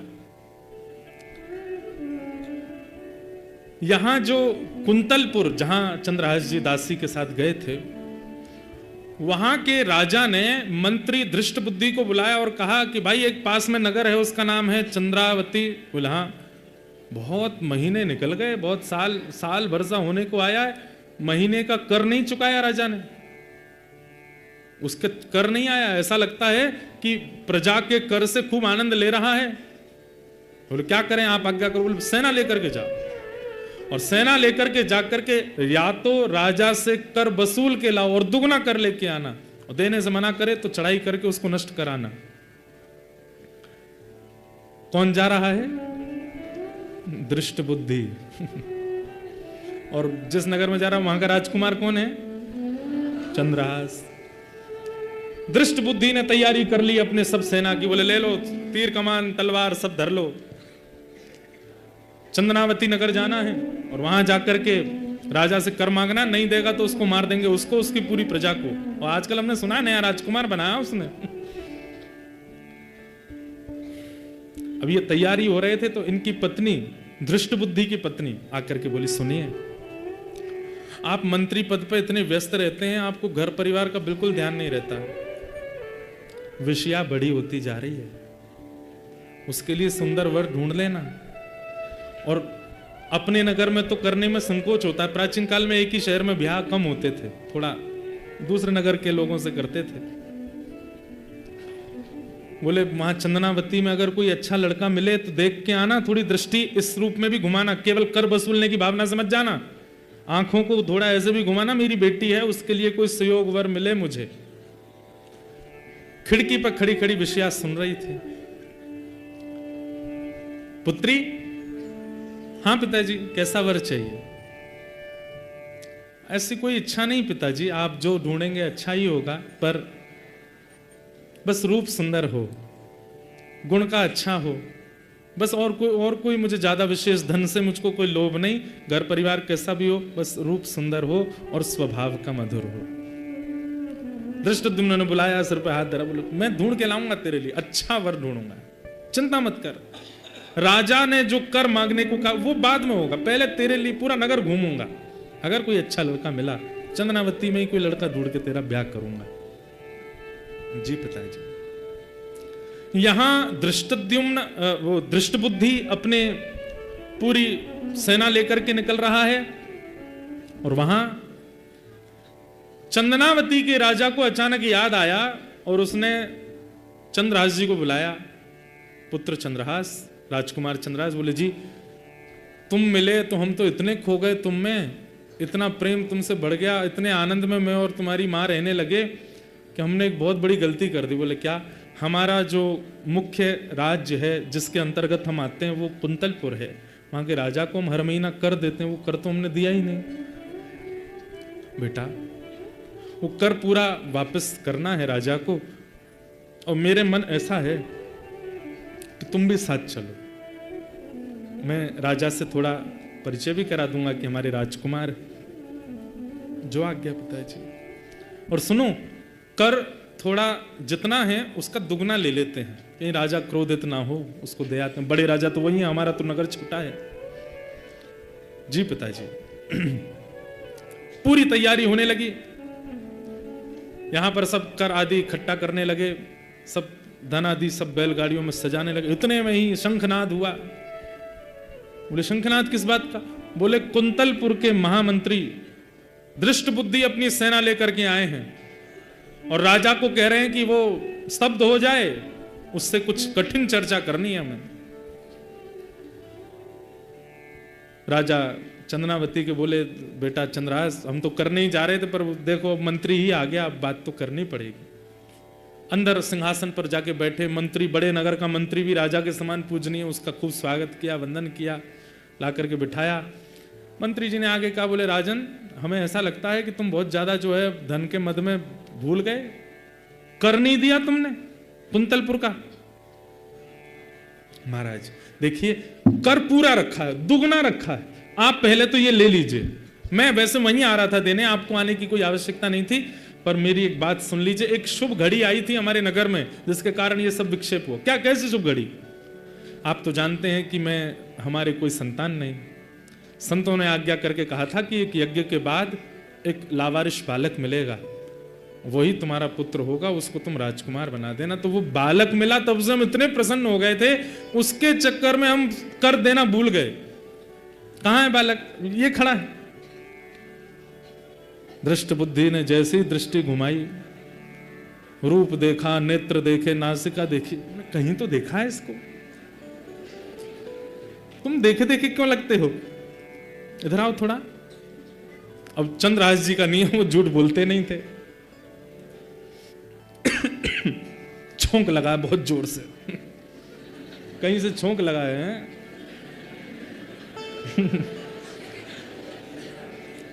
दृष्ट बुद्धि के मन में लगा है मिर्ची का छोंक। कथा चल रही है और घटने लग जाए स्थिति, समझो कि वास्तविक में सुन रहे हैं आचार्य चरण। दृष्ट बुद्धि के छोंक लग गया चित्त में, बोले कि हे दृष्ट बुद्धि, कहीं ये वही तो नहीं जो तुम सोच रहे हो? नहीं नहीं, वो कैसे हो सकता है? उंगली तो मेरे पास ही रखी है, वो तो नहीं होगा। चंद्रहास जी मंद मंद मुस्कारे, तुम हंस क्यों रहे हो मुझे देख के? महाराज सुनो, इधर आओ, पादुका उतारना अपनी। चंद्रहास जी बोले जी। जैसे ही पादुका उतारी तो इकन्नी उंगली के पास में, अब वो कटा हुआ थोड़ा दिखता तो है ही, उसका वो भले भरा हुआ, जैसे ही देखा, तुम्हारे पहले 6 उंगली थी क्या? जी। हे भगवान, मेरा नाम दृष्ट बुद्धि, मेरे साथ इतना बड़ा अत्याचार अन्याय, मेरी प्रजा खेल गई मेरे साथ। मैं इतना घमंड करता था कि मेरे जैसा महामंत्री नहीं मिलेगा किसी को, सेना इशारे पर नाचती है, मेरे साथ ऐसा कर दी। तुम्हारा नाम चंद्रहास है? चंद्रहास जी हंस गए, जी महामंत्री जी, मैं चंद्रहास हूं। इतने में राजा आया कंधे पर, हमने इसका राज्य तिलक आदि तो कर ही दिया है, अभी हमारा राजकुमार है, भावी हमारी चंदनावती का राजा। जैसे ही कई राजा तो सब चिल्लाने लगे, चंद्रहास राजकुमार की जय हो, चंद्रहास राजकुमार की जय हो। दृष्ट बुद्धि खड़ा खड़ा देख रहा है, दांत कसकसा रहा है। हाँ, बहुत अच्छा, बहुत अच्छा, सुंदर पुत्र है तुम्हारा, अच्छा बालक मिला, भगवान की कृपा है तुम्हारे ऊपर। बस यही कारण था कि हम कर नहीं दे पाए, इसकी लाड़ प्यार में और इसके उसमें हम इतने व्यस्त हो गए। पर महाराज जी आप चिंता ना करें, ये दुगना कर है। 1 साल का कर नहीं दिया मैंने, ये 2 साल का कर दे रहा हूं, और इसका मतलब ये नहीं अगले साल नहीं दूंगा, ये 1 साल का अधिक मैंने अपनी तरफ से प्रसन्नता में दिया है राजा के लिए। मंत्री दृष्ट बुद्धि की तो बुद्धि काम कर नहीं रही, वो तो चंद्रहास को देखें और उनको ये याद आवे, वो संत कह के गए थे यही पति बनेगा तुम्हारी बेटी का। चंद्रहास को देख करके, अब उनका नाम ही है धृष्ट बुद्धि, जिसकी बुद्धि परम धृष्ट है। एक योजना बनाई, अब भी मान नहीं रहा है, अब भी देख नहीं, समझ नहीं पा रहा है कि मैं इतनी योजना बना ली तब भी बच गया, अब भी उसको मारने का प्रयत्न। क्या किया? राजा तुमने ये गलती तो की कि तुमने कर नहीं दिया 1 साल का, लेकिन इससे भी बड़ी गलती तुमने एक और की है। तो चंद्रनावती का राजा बोला क्या? भाई तुम कुंतलपुर राजा के अंतर्गत आते हो, बिना उनकी आज्ञा के और बिना उनको निमंत्रण दिए तुमने राजकुमार घोषित कैसे किया? ये राज परंपरा के विरुद्ध है। अगर उनको पता चलेगा कि तुमने उनको निमंत्रण तक नहीं दिया, उनसे पूछा तक नहीं, अरे एक विशेष राजा के नीचे जितने राजा होते हैं उन सबको अपना उत्तराधिकारी बड़े राजा से पूछ के रखना होता है, तुमने पूछा कुंतलपुर के राजा से? ये सुनते ही चंदनावती के राजा तो घबरा गए। महाराज अब आप देख लीजिए ना बात कैसे संभलेगी। मेरे लिए बहुत मुश्किल से मुझे उत्तराधिकारी मिला है और मैं इससे बहुत प्रेम करता हूं। कहीं क्रोध में आकर के उन्होंने मना कर दिया कि इसकी राजकुमारिता निरस्त करो और हम जो कहेंगे वो राजकुमार, वो मुझसे सहन नहीं होगा, इसी को राजकुमार रहने दीजिए, आप मेरी थोड़ी सहायता कर दीजिए। मंत्री दृष्ट बुद्धि बोले मैं तो तुम्हारा मित्र हूं ना, तुम्हारी सहायता ही करूंगा। अब एक काम करते हैं। बोले क्या? मैं एक पत्र लिखता हूं और पत्र लिख करके चंद्रहास को दूंगा, तुम मत जाना, तुम जाओगे तो राजा को क्रोध ज्यादा आएगा। और वो पत्र लेकर के चंद्रहास जाएगा कुंतलपुर, और वहां राजा के पास नहीं जाना, सीधे मेरे पुत्र माधव के पास जाना। माधव को मैं पत्र में लिख दूंगा कि वो बात पूरी संभाल लेगा, और ये जो तुमसे थोड़ा सा अपराध हुआ है इसके लिए राजा तुमको क्षमा करे। माधव से बहुत प्रेम करते हैं राजा हमारे। अब मैं तो यहां हूं, मुझे तो कर पूरा गिनती करवानी है, उसके बाद ही जा सकता हूं, तब तक मैं जा नहीं सकता कुंतलपुर, तो मुझे तो यहीं रहना पड़ेगा। तुम चंद्रहास को भेजो और मैं पत्र लिख देता हूं। पत्र लिखा और चंद्रहास से कहा पत्र में लिख देता हूं, इस पे ऊपर मोहर लगाऊंगा, खोलना नहीं रास्ते में, सीधे जाके मेरे पुत्र माधव को देना। मैं क्यों पढ़ूंगा आपका पत्र, आप लिख दीजिए। पत्र में लिखा, माधव मैं तुम्हारा पिता दृष्ट बुद्धि बड़े होश और हवास में लिख रहा हूं कि जो पत्रवाहक तुम्हारे सामने पत्र लेकर के आया है ये तुम्हारा विशेष शत्रु है। इसके रूप पर आकृष्ट मत हो जाना, इसके गुण पर आकर्षित मत हो जाना, इसकी बोली चाली तुमको बहुत लुभाएगी, इसकी बातों में तुम बिल्कुल इसके चक्रव्यूह में फंस जाओगे। लेकिन पुत्र, ये तुम्हारा और तुम्हारे पुत्र पिता का महान द्रोही है। बिना कोई संकोच करे और बिना मेरी प्रतीक्षा करे, बिना किसी से पूछे, योजना बना करके इसको विष दे देना। नीचे अपना सिग्नेचर कर दिया, धृष्ट बुद्धि, और लिख करके उस पर सील लगा दी, ऊपर स्टैंप लगा करके ऊपर लिख दिया, प्रिय माधव। चंद्रहास इधर आओ, खोलना नहीं इसको। नहीं, मैं क्यों खोलूंगा, लेके जाओ और सीधे मेरे पुत्र माधव के पास जाना, जाकर के उसको दे देना, वो सब बात संभाल लेगा। राजा, मैंने संभाल ली तुम्हारी। अरे मंत्री जी, आप तो बड़े हमारे कृपालु, कितनी कृपा आपकी हमारे ऊपर है। निकल पड़े चंदनावती से। रात्रि में एक घोड़े पर बैठ करके परम भक्त श्री चंद्रहास जी रास्ते भर कीर्तन करते जा रहे हैं ठाकुर जी का स्मरण करते हुए जा रहे हैं, बड़े भाव से ठाकुर जी को याद कर रहे हैं। रात भर हो गई चलते चलते, सुबह पहुंचे कुंतलपुर। बहुत सुंदर कथा है बंधुओं, भाव से सुनो, ठाकुर जी कैसी कृपा करते हैं। कुंतलपुर जैसे पहुंचे तो ये तो इनका पुराना नगर था ही, बचपन की सारी यादें आ गई। मेरी धाई माँ, मेरी माँ मुझे लेकर के यहाँ आई थी, यहाँ पे हम लोग रहे थे, ये मंत्री जी का घर है, यहाँ पे हम खाते थे, यहाँ पे खेलते थे, सब मन में घूमने लगी बातें। दृष्ट बुद्धि ने विचार किया, वो चंद्रहास जी ने विचार किया, सुबह सुबह का समय है, अभी तो सब भोर में जग रहे होंगे, अभी सीधे माधव के पास जाना, मुझे लगता है कि वो भी स्नान ध्यान कर रहा होगा, अभी क्या सीधे उसके पास जाता हूँ, ये पास में बगीचा है, यहाँ पर रुक करके थोड़ा अपने ठाकुर जी की सेवा कर लूँ, स्नान ध्यान कर लूँ और सेवा आदि करके फिर चलेंगे माधव के पास। बगीचे में पहुंचे, जाके स्नान किया, सरोवर में जल लेकर के अपने मुख से ठाकुर जी निकाले, सेवा करी, सेवा आदि करके ठाकुर जी को बढ़िया प्रसाद भोग लगाया फलों का। फल पा लिए तो चंद्रहास जी रात भर सोए नहीं, घोड़ा चलाए थे तो थोड़ी थकान सी लगी उनको। अपनी पाग उतार के नीचे रखी, पाग के ही जैसे ऐसे पाग बांधते हैं तो एक पाग के छोड़ में ही वो पत्र रखा था, रख दिया। अपने हाथ के तकिया लगा करके ठाकुर जी के ऊपर एक उंगली रख के मेरे पास रहें, उस भाव से सो गए। गहरी नींद आ गई चंद्रहास जी को। चंद्रहास जी यहां गहरी नींद में सोए और आज परम पावन कोई देवी का दिवस था, उस बगीचे में देवी का मंदिर था। देवी पूजन करने के लिए विषया वहां पर आई, दृष्ट बुद्धि की बेटी। आपको याद तो हो रही है ना, कथा कहीं भूलते तो नहीं जा रहे पिछली। तो दृष्ट बुद्धि की बेटी विषया, वो उस बगीचे में देवी पूजन करने के लिए आई।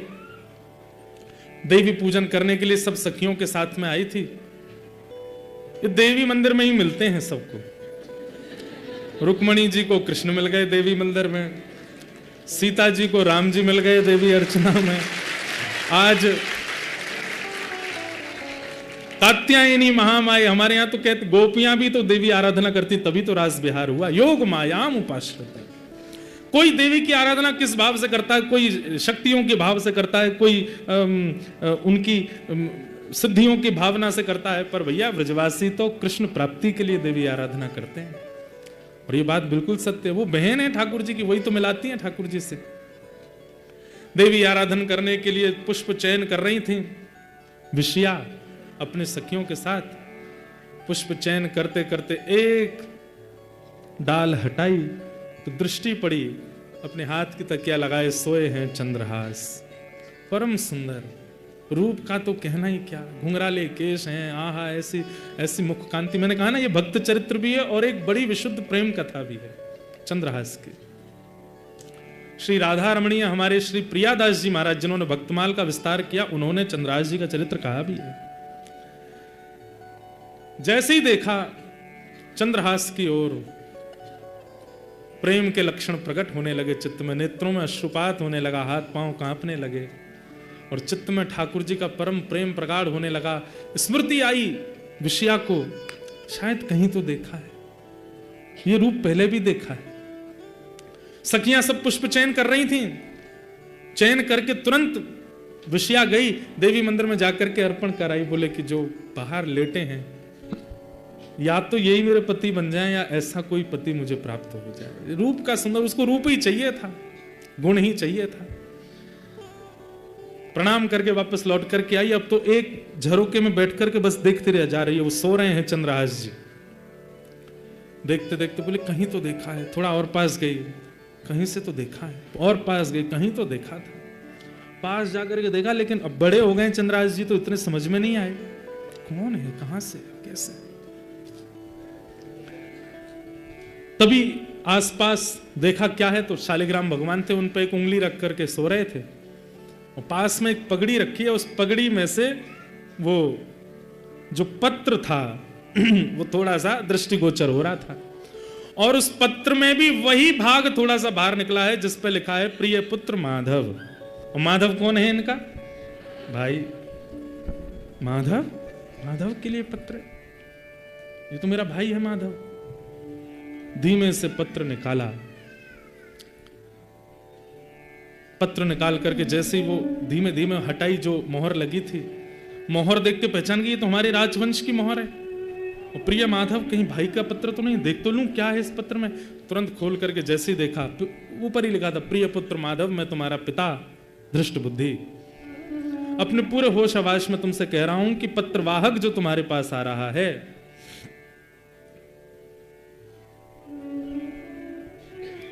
ये तुम्हारा शत्रु है। और तुम बिना किसी विचार के, बिना किसी चिंतन के मेरी प्रतीक्षा मत करना, इसको विष दे देना, मेरा प्रतीक्षण मत करना। एक थोड़ी सी सुधार करने वाली बात अभी अभी याद आई। वो भाई का नाम माधव नहीं मदन था। क्या नाम था? मदन। वो क्यों समझ में आई बात? क्योंकि संस्कृत में पत्र लिखा था और उसमें ये भाव, जब विषया पढ़ रही है अपने पिताजी का पत्र, तो प्रिय पुत्र मदन, मैं तुम्हारा पिता दृष्ट बुद्धि पूरा पत्र लिख रहा हूं, इसको ध्यानपूर्वक पढ़ना, मेरी प्रतीक्षा मत करना, इस पत्र को पढ़ करके ऐसे ऐसे कर। तो वो जब पढ़ रही थी तो उन्होंने पहले पत्र की पंक्ति देखते ही सोचा पिताजी गए हैं मेरे लिए वर ढूंढने के लिए, हो सकता है उनको वर मिल गया है और उसी वर के संकेत भाई को भेजा है। तो जहां पर लिखा था कि मदन, ये जो पत्रवाहक आया है तुम्हारा शत्रु है, तो मदन का एक अर्थ होता है कामदेव, और कामदेव यानी कि बहुत सुंदर है कामदेव। उस काम का शत्रु कौन है? उसकी सुंदरता को नष्ट करने वाले श्री कृष्ण हैं। तो मदन का शत्रु मतलब कि भाई कामदेव को भी लज्जित करने वाला जो ये पत्रवाहक सुंदर आया है, इसको तुम विष प्रदान कर देना, बिना मेरा चिंतन किए, बिना मेरी प्रतीक्षा किए इसको विष दे देना। तो विषया ने सोचा ये पिताजी ने पत्र लिखा है भैया को बताने के लिए कि जो पत्रवाहक है ये मेरे लिए सुंदर वर है, जिसकी सुंदरता कामदेव को भी लज्जित करने वाली, और है ही इतने सुंदर हैं। पर जल्दी जल्दी में पिताजी ने विषया की जगह विष लिख दिया है। विष दे देना। पिताजी ने जल्दी जल्दी में विषया की जगह विष लिख दिया है। पर भैया के पास ये पत्र मैं लेके जाऊंगी तो बात अलग जाएगी, इनको ही जाना चाहिए, पर मैं इसको कैसे ठीक करूं? काली स्याही से लिखा है। तुरंत विषया ने एक नुकीली कुछ सीख निकाली और अपने आंखों का काजल लेकर के उस पर लगाया, सीख पर। वो संस्कृत में पूरा लिखा था, विषयस्मयी प्रदायतम। अगर प्रदायतम करें तो इसका अर्थ होगा इसको विष दे दो। अब उन्होंने सोचा कि विषयस्मयी को विषयामयी कर दूं तो मतलब मैं हो जाऊंगी। तो उन्होंने क्या किया, विषयास्मयी प्रदातव्या, एक आ की मात्रा पीछे लगाई, एक आ की मात्रा आगे लगाई अपने आगल के आंख के अंजन से, और पत्र का पूरा अर्थ बदल गया।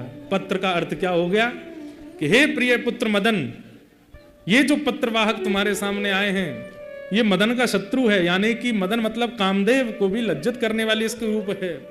तुम मेरी प्रतीक्षा मत करना, मेरे आने का चिंतन मत करना, मेरे आने की खबर मत देखना।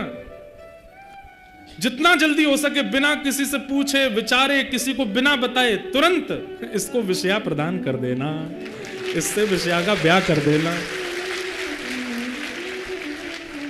विषया कर दिया, विषया करके तुरंत वो लेके और कहीं से कुछ गर्म सा कुछ लाई, उससे वो जो मोहर थी उसको थोड़ा पिघला करके और उसको पुनः लगा करके मोड़ मरोड़ करके फिर से पाग में धर के और विषया बलैया लेकर के भाग गई वहां से। बढ़िया होगा। जाके भैया से बोले, भैया जल्दी तैयार हो जाओ। क्यों? कोई आ गया तो मेहमान, तैयार रहो। ठाकुर जी की लीला अद्भुत है। यहां थोड़ी देर बाद चंद्रहास जी की नींद खुली। नींद खुलने के बाद देखा सूर्य खूब ऊपर आ गए। बोले अरे बहुत लंबा सोया मैं तो। पाग देखी, अपने पाग में पत्र आदि सब रखा था, उसको और संभाल के पाग वाग पहनी। ठाकुर जी मुंह में धरे गाल में और अपना सब व्यवस्थित करके तुरंत घोड़े पर बैठे और टप टप करते पहुंच गए महाराज मंत्री दृष्ट बुद्धि के घर पर। मदन ने देखा घोड़े पर बैठ करके परम सुंदर परम प्रवीण कोई आया है। आते ही उसको देखा, बोले कहीं तो देखा है, कहीं तो देखे हो तुम। कौन हो भैया? अरे मदन भैया मुझे भूल गए, आपको पूरी नगरी मंत्री पुत्र कहती है। बचपन में एक आपका सखा था, दासी पुत्र उसको सब कहते थे। अच्छा चंद्रहास? बोले हाँ भैया चंद्रहास। अरे भैया तुम्हारे संग तो बहुत खेले हम, इधर आओ, हृदय से लगा लिया। बोले तुम तो पहचान में ही नहीं आए। बोले भैया बस सब आयु बढ़ गई, लेकिन बहुत अच्छा लगा कि आप मुझे मिल गए। अरे तुम तो बचपन में ऐसे ही रहते थे, आज बड़े सुंदर लग रहे हो, बड़े मधुर लग रहे हो, तुम्हारा रूप कांति सब बिल्कुल बढ़िया, और ये राजकीय वस्त्र पहन के कैसे, क्या खबर?